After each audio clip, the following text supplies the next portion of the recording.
Namaskar. Welcome to the fourth day of the Swayam Prabha live conferencing of the 11th batch of National Education Policy 2020 Professional Development Program for University and College Teachers.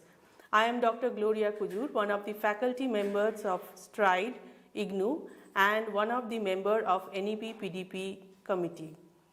Today we have with us Dr. Hemlata, Deputy Director in National Center for Disability Studies, IGNU, and also former Director in NCDS. Ma'am has a rich experience in the area of intellectual disability, disability studies, distance education, and sociology.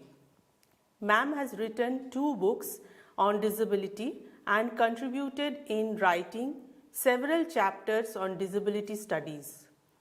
She has received Rajiv Gandhi National Award for the Best Rehabilitation Professional from Indian Association of Rehabilitation Professional in the year 2011 and is recipient of Erasmus Mundus Fellowship from European Union in the area of special and inclusive education in the year 2014-15.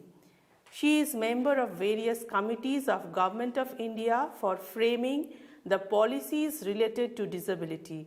Ma'am, we welcome you to today's session on the topic NEP 2020 Inclusion of Persons with Disabilities.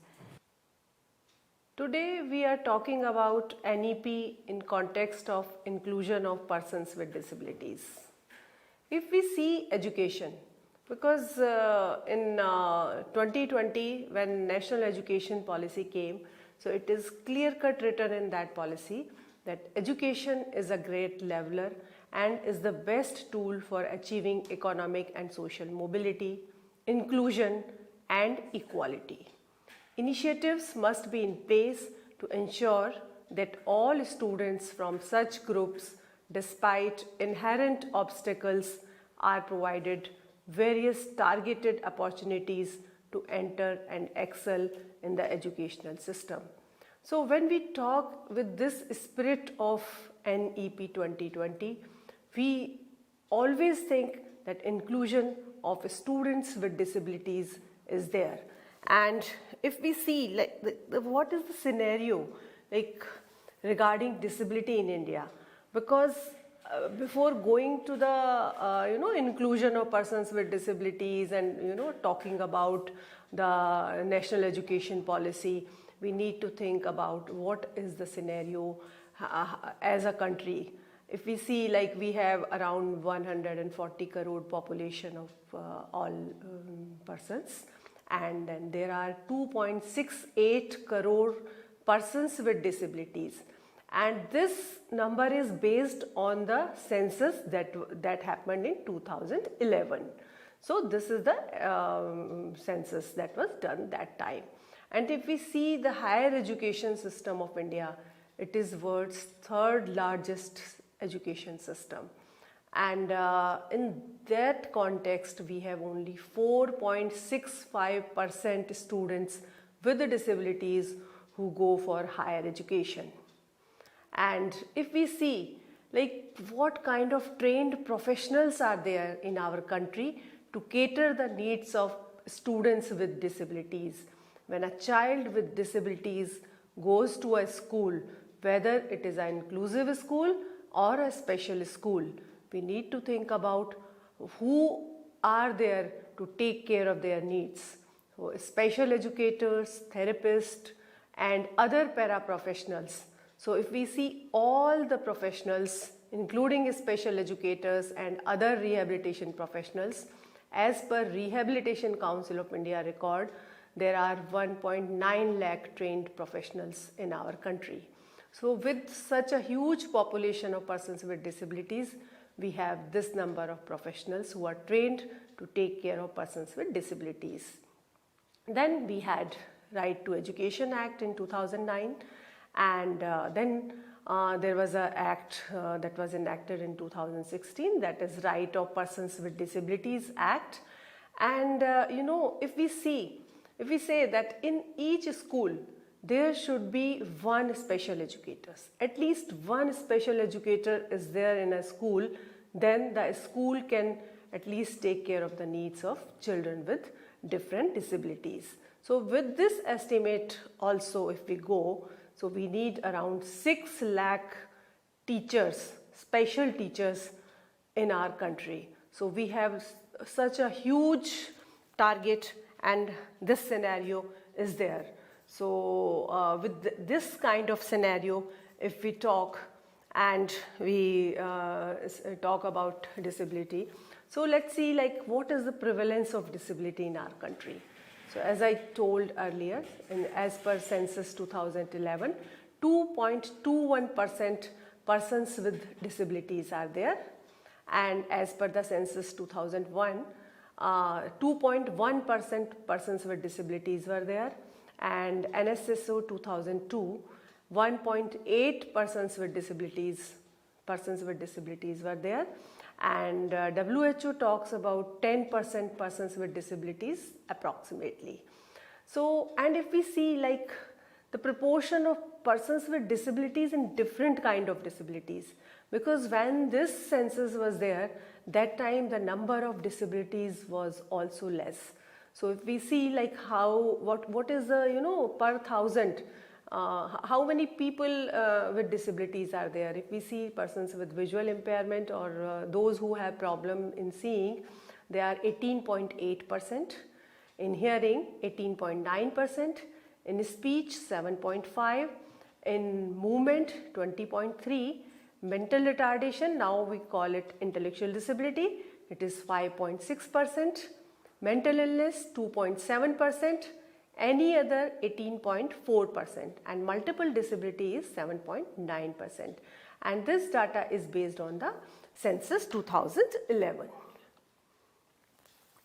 Let's see like what is a disability, because disability, it is a evolving concept.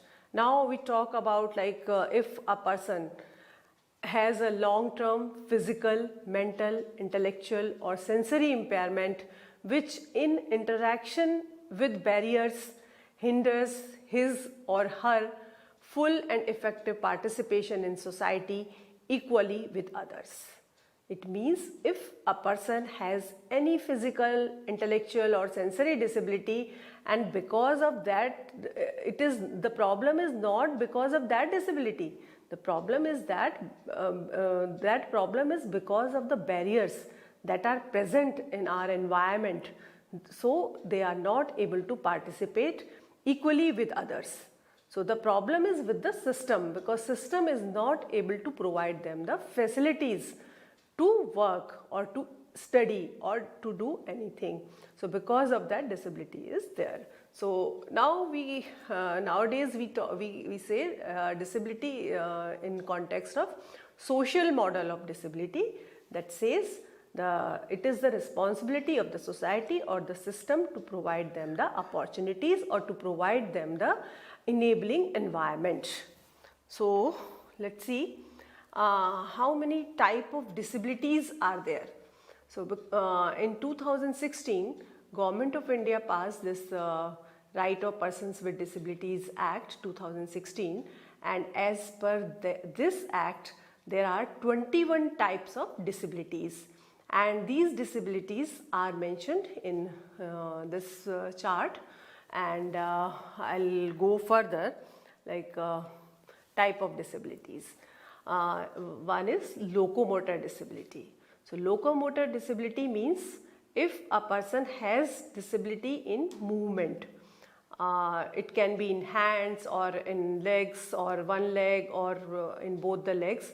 If anybody has any kind of problem, that is called locomotor disability. Then second one is leprosy cured. Those persons who were affected by the leprosy and because of that there is a deformity in the body, so that is called leprosy cured, and because of this disability they are not able to conduct their day-to-day activities. Then third one is cerebral palsy. Cerebral palsy means it is a neurological condition, and because of this condition the body and mind coordination is not in connection with the thoughts that person think about that. Suppose a person has cerebral palsy and he or she wants to move an object and mind says pick up the object, but the body does not listen to that, and because of that there are problems. So the person who has cerebral palsy, they may have poor speech, they may be drooling, there may be problem in movement, picking up the objects, sitting, and sitting posture also. So this is cerebral palsy. Then next disability is dwarfism. Dwarfism is a disability that it is recently added in in 2016 only it was added in the Disability Act, and in this disability the height of person is very short. So anybody who has a height of 4 feet 10 inch, lower than 4 feet 10 inch comes in the dwarfism category, and depending upon the size, the length of the person, the percentage of the dwarfism is calculated. And many times people think like they are dwarf, but they don't have any problem, they can do their daily activity. But if we think about our structures, about our schools, about our cars, about transportation system, everything is made based on an average height. So a person who is dwarf, they are not able to even open the door or board a bus, or if they have to board a train, so they find it difficult. So these are the kind of things that they face. And then there is a condition that is muscular dystrophy. So because of the problems in muscles, they are not able to conduct their regular activity, day-to-day activity, and there is a weakness in the muscles and it is a degenerative condition. So day by day their condition may deteriorate, and sometimes they are not able to conduct their day-to-day activities. Then comes the acid attack. In this disability, anybody whose body has been deformed with a acid attack. Usually this attack is done on females and it is done on the upper part of the body. The body is deformed, and because of that they have psychological problems and image issues, and apart from that they also have disabilities. They may have problem in seeing or speaking or hearing also. So this disability is also under locomotor disabilities. This condition comes under locomotor disabilities. Then comes the blindness. Anybody who is not able to see at all is called blindness. In blindness there are two kind of things. One is total absence of sight, and one is just feeling of darkness. Like if a light is switched on, they can have a concept of okay, light is switched on, or total blindness, that is there. Then there is a condition that is called low vision. So those person who have low vision, they are not able to see the objects properly with a near distance also. For example, if there is an object that is at a distance of 10 feet, if a normal person can see an object with a distance of 100 feet, a person with low vision cannot see that object with a distance of 10 feet. So because of this condition, they are not able to conduct their regular activities. And the persons who have low vision, they also have a tunnel vision, because their vision field of vision is in a tunnel shape. So the thing will look like if you are looking through a tunnel. Then there is a condition that is deaf. Those people who are not able to hear at all are called deaf. And then there is a condition that is hard of hearing. Those who cannot hear a sound of less than 70 decibel are called hard of hearing. And with the help of hearing aids, they can listen some sounds. Then comes a condition that is called speech and language disability. So these persons are not able to speak properly, or their language development is very poor, and because of this they are not able to communicate with others. And for communication, language is a very important tool. Then comes intellectual disability. Anybody who has intellectual disability means the development of their IQ is less, and because of that they are not able to create a relationship between the things, they are not able to generalize the things, and they are not able to understand the meaning of different things. And those persons who have intellectual disability, we need to teach them, provide them the intervention, and we need to teach them even the basic life skills, even daily living skills we have to teach them. One example, very simple thing, like if you give 10 rupees to a child with intellectual disability and tell them that you can buy a chocolate in these 10 rupees. So this child will not learn in one go. You will have to tell them many times, and once they learn that in 10 rupees you can buy a chocolate, they can go to a shop, buy the particular type of chocolate only with 10 rupees.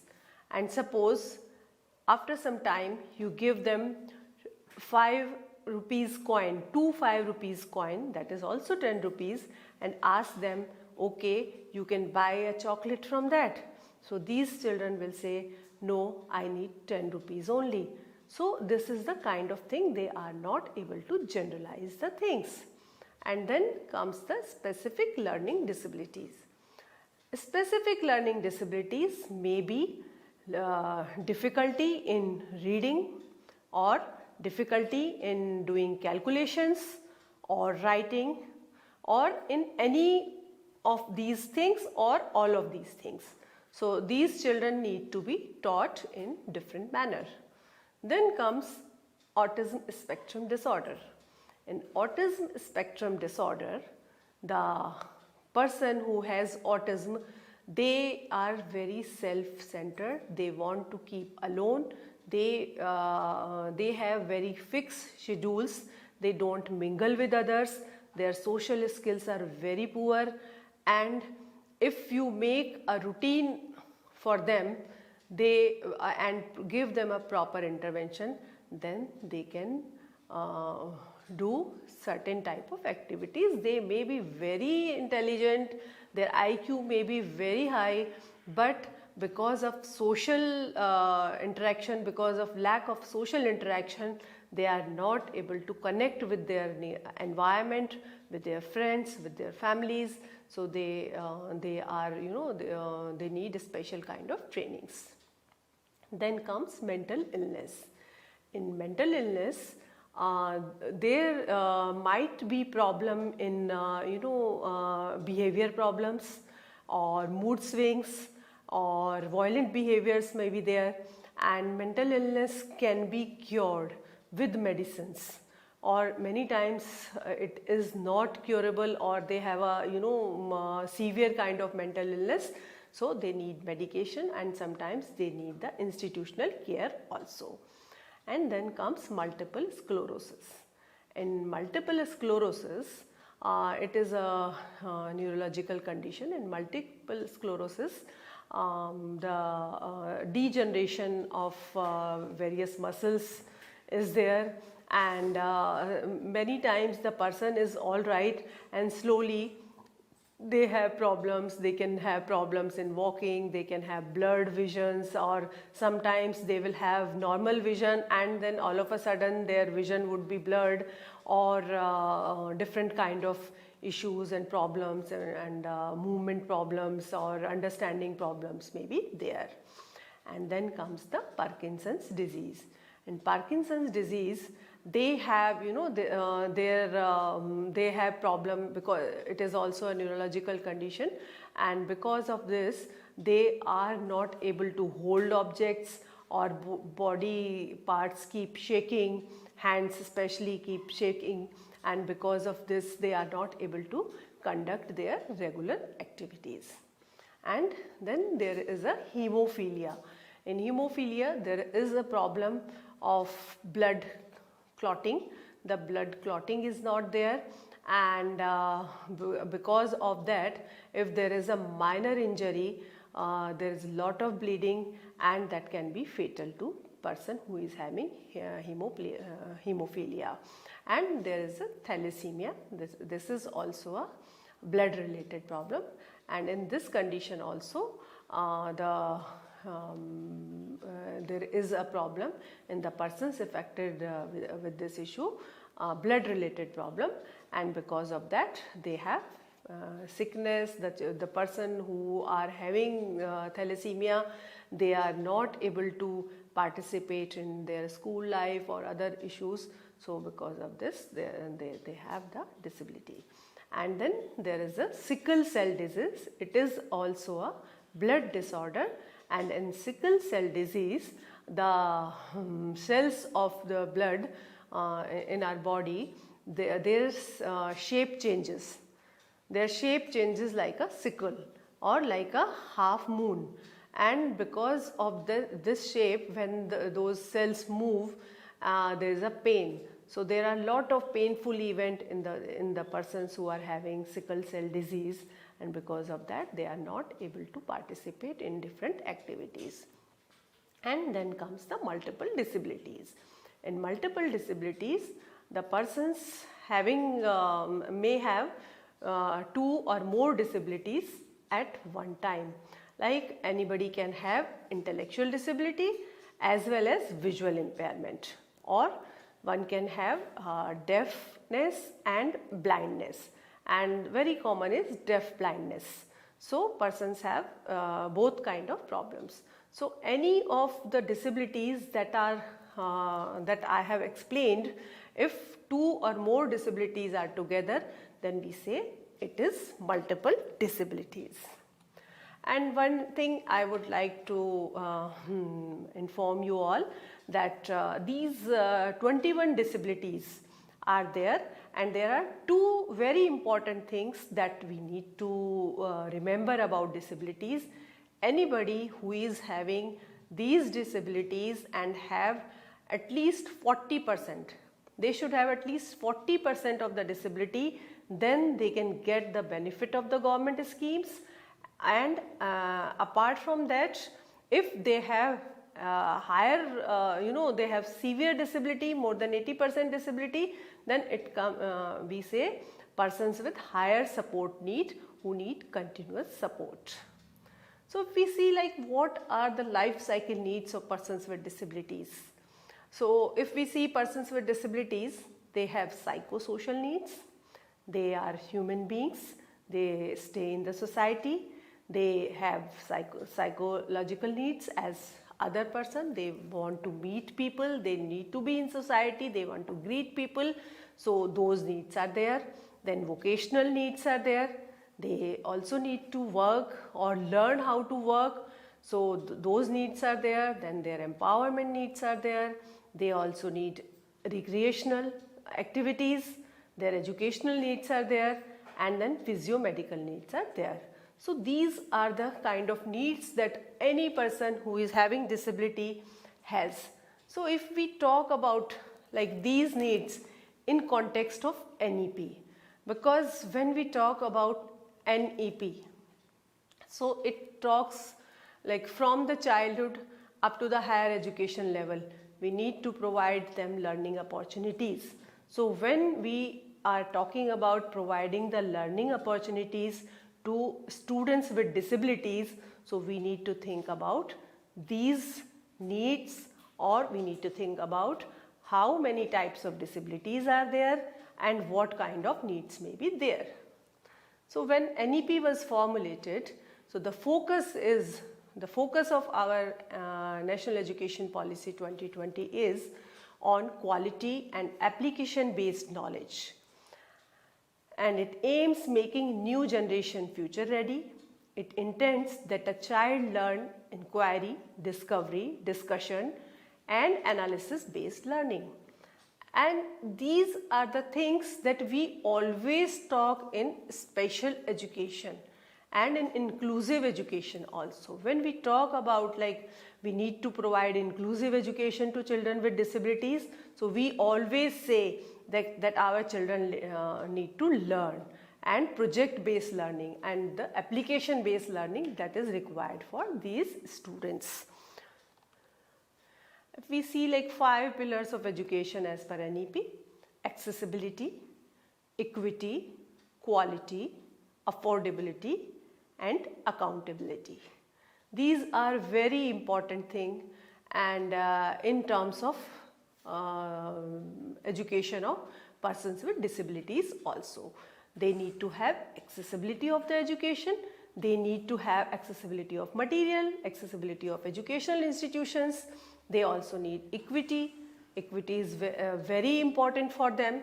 They need to be treated at par with others, and quality of education is very important for them, and on top of that they need the affordability of education and accountability, because when we talk about we need to have trained professionals, we need to have trained teachers, and the educational institutions should be accountable for providing quality education to persons with disabilities.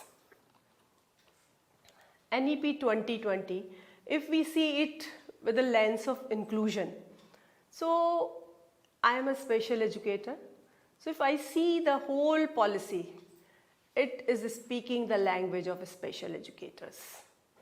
We special educators talk about the 5 things that are pillars of this NEP 20, and it will be a landmark to provide inclusive education to persons with disabilities. It aims to produce engaged, productive and contributing citizens for building an equitable, inclusive and plural society. And the 5 pillars of NEP are integral part of inclusive education. In inclusive education, we always talk about these 5 things. What is the role of higher education institutions in NEP 20? The NEP 20 has a mandate for the higher educational institutions that they enable the students to learn about how to think instead of what to think. And this is what we always do in our inclusive education. And we inculcate these things in our special children. Foster the unique capacity of each student in academic and non-academic spheres.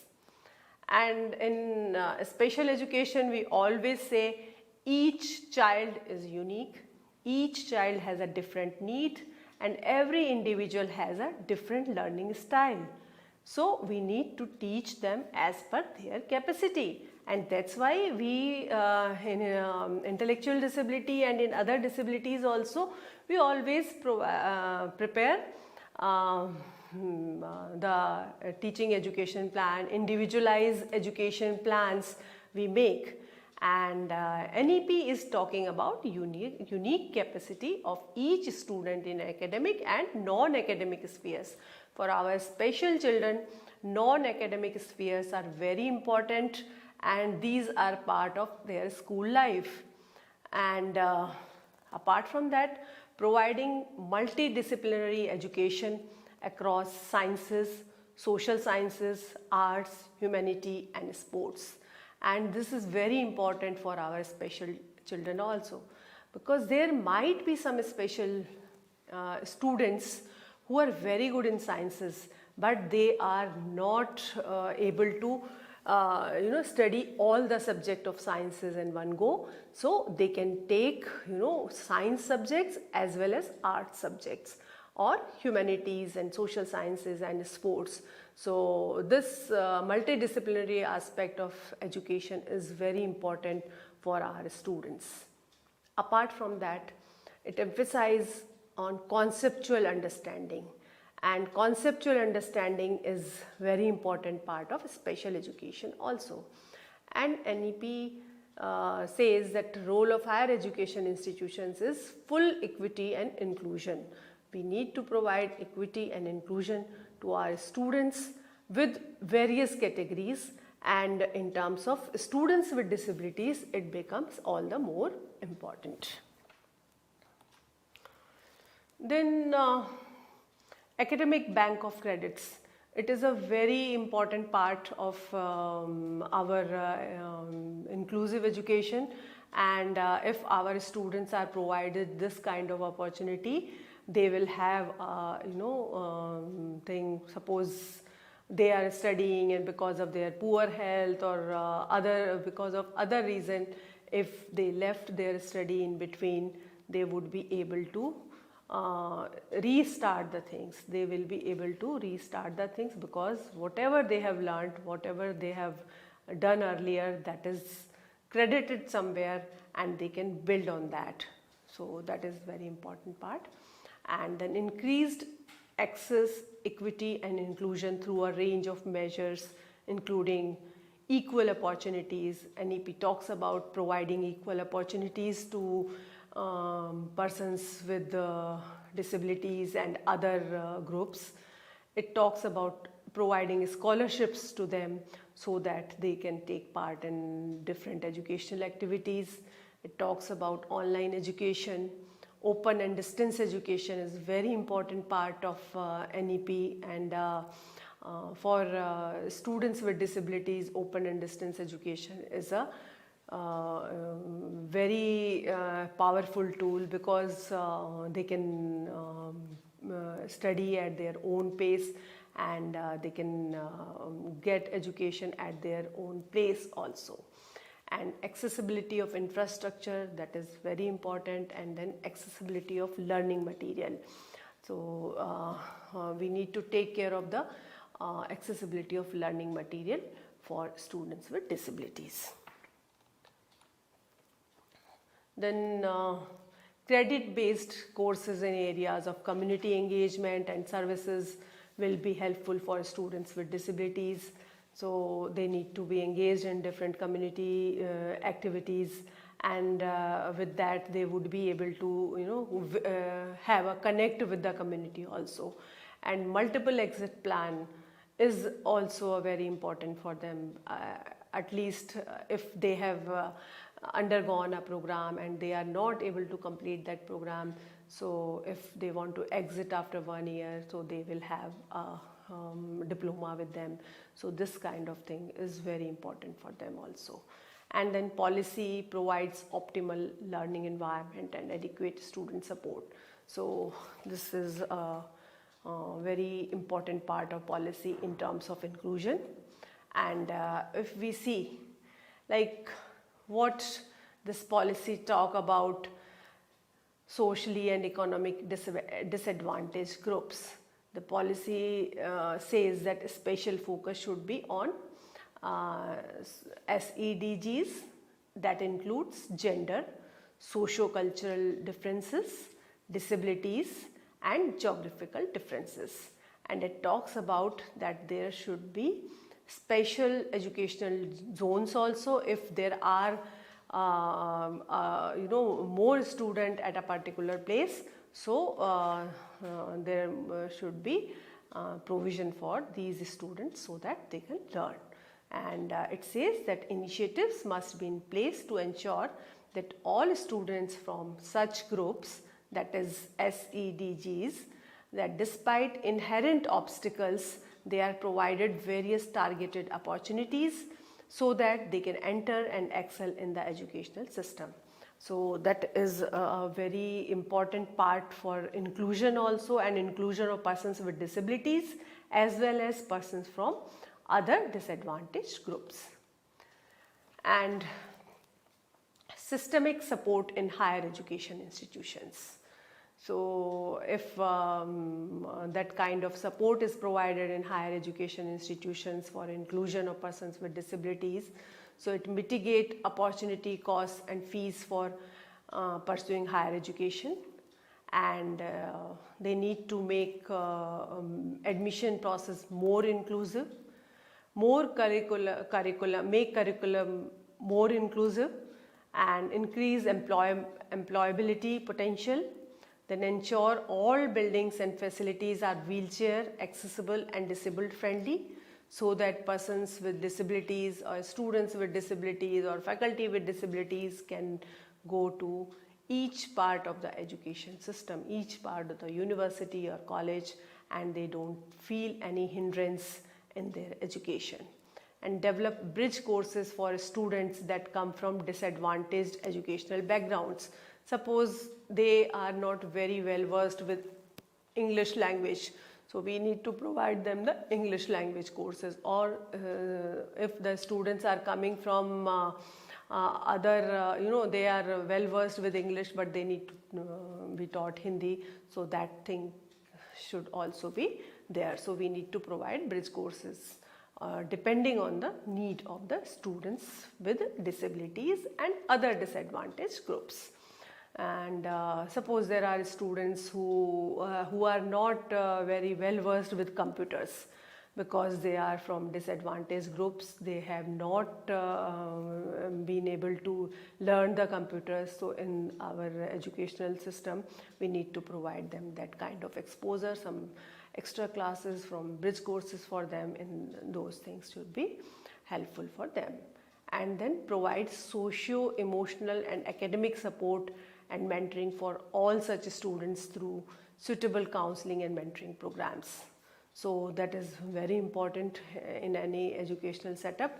And when students with disabilities are there, these kind of things are prevalent and they have such issues. So those issues can be addressed through suitable counseling and mentoring programs. And there should be no discrimination with these students or harassment with these students because of their disability or because of their immobility, so that they can also be treated at par with other students.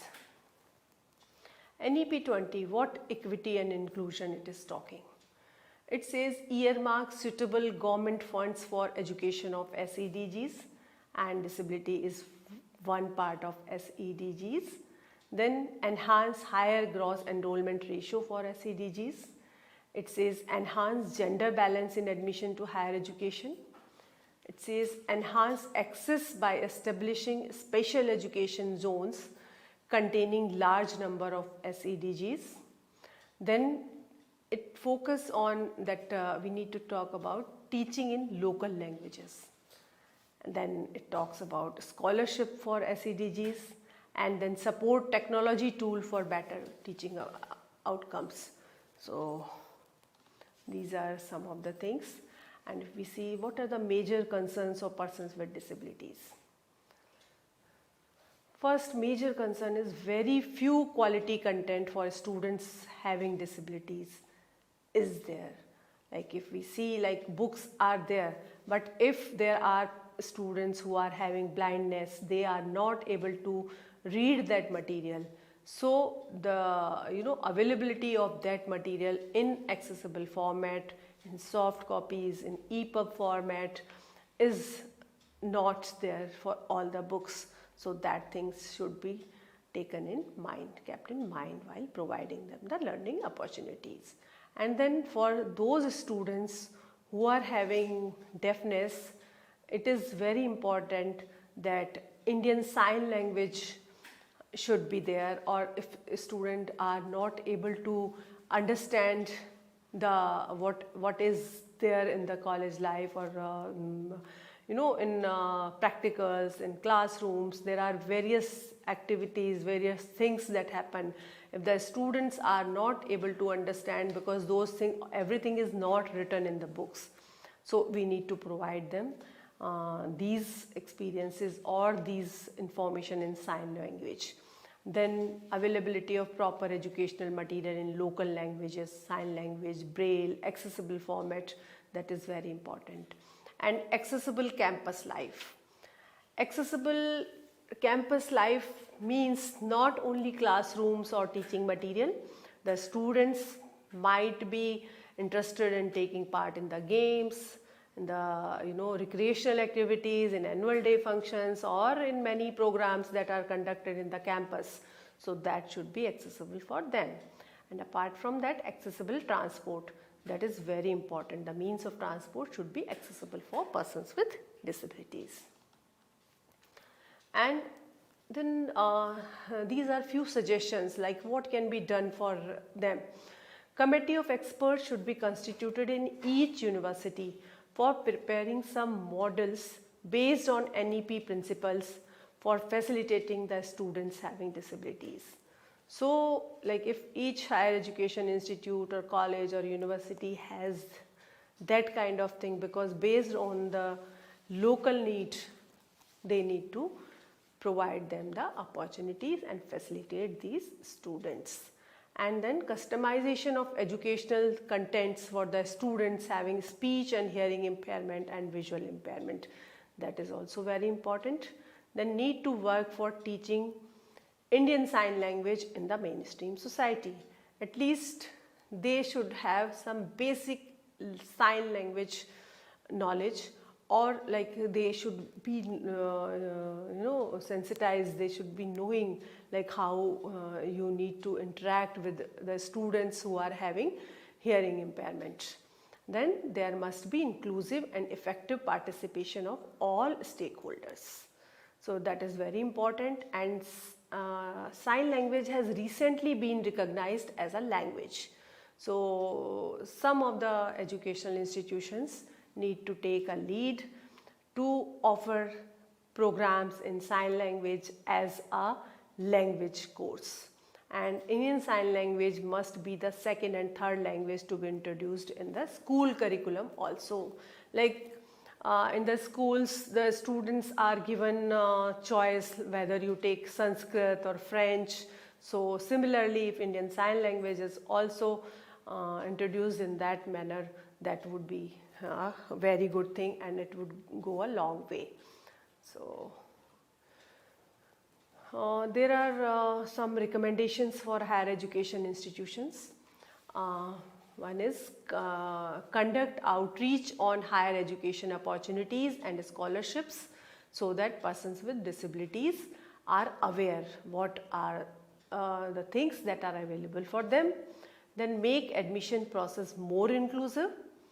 And suppose at the time of admission there are persons with disabilities that are coming to the admission desk. So there should be a person, single window support system for these students, for helping them out, for providing them the information that should be there in each higher education institution. And then make curriculum more inclusive. Then ensure accessibility of all buildings so that they can also become a part of that. Then develop bridge courses for students that come from disadvantaged group background, and suitable counseling and mentoring should be there. Then sensitization of faculty, counselors, staff, students at various issues. It is very important that we always talk about sensitization, faculty, counselors, and apart from that, the support staff that is working in an educational environment, they should be sensitized.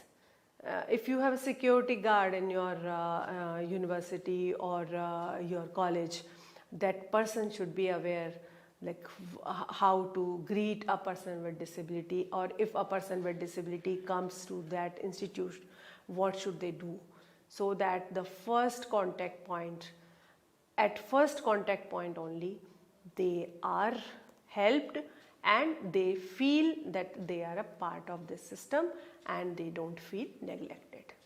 Apart from that, all discrimination and anti-harassment rules should be enforced strictly so that no person with disability is discriminated, and then develop institutional plan of action for increasing participation from SADGs and including sign language, braille as a part of that. What can be done? These are some doable things that can be done at any educational institution.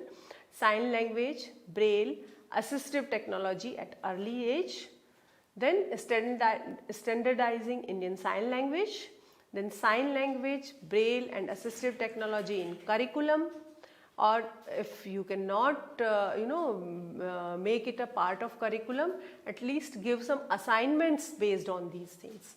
Then single point support system to students with disabilities in university or college. Then accessibility in the building including drinking water, toilets, recreation and other facilities. Then accessibility of study materials, notes, assignments, circulars, practicals, etc. Then orientation of faculty and staff towards the need of students with disabilities. Then short-term training in basic sign language. And flexibility in theory and practical based curriculum, and provide reasonable accommodation to students at various levels. Reasonable accommodation means provide the needed support to the persons with disabilities. If they need your support, then you provide the support, and that should also be reasonable.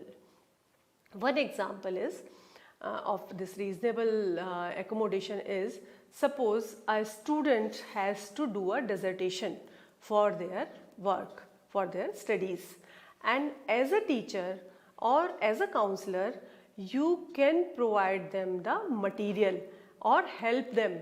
Okay, if you have to make a synopsis for this program, so you can explain them or provide them the material. So that would be a reasonable accommodation, like explaining them, going extra miles to explain them to prepare their synopsis. And if you think, oh, this person is a disabled person, so I should give them, the material, or you give them a ready-made synopsis and you give them a typed synopsis and see, okay, this is the synopsis, you copy it or submit it. So that is not reasonable accommodation. Or you think beyond that and you think, okay, let me write a synopsis for this person. He or she has a disability. So you prepare that synopsis, give it to them. So that is not reasonable accommodation. That is, not helping them, but that is a harm to these students with disabilities. So we need to provide the reasonable accommodation.